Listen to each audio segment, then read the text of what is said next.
নমস্কার দোস্ত।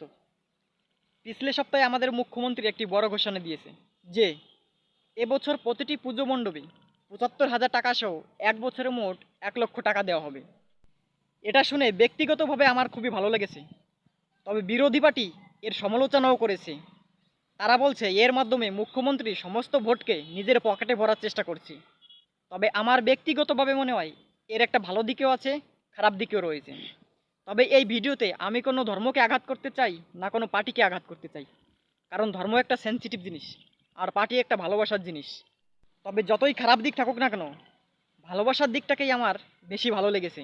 দেখুন, এর আগের বার কিন্তু আমাদের কলকাতার পুজো ইউনেস্কো দ্বারা অনেক প্রশংসিত হয়েছে, এবারও হবে। দেখুন, এর মাধ্যমে আমাদের বাঙালিদের সংস্কৃতি সারা বিশ্বে ছড়িয়ে পড়ছে।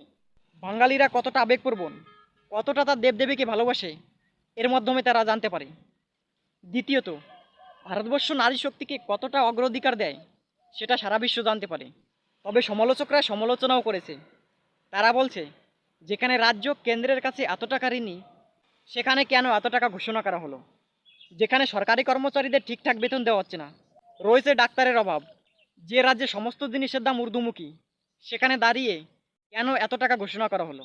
দেখুন, বিরোধীরা তো এর সমালোচনা করবেই, তবে ব্যক্তিগতভাবে কিন্তু ঘোষণাটা আমার খুবই ভালো লেগেছে। তোমাদের কেমন লেগেছে অবশ্যই কমেন্টে জানাবেন।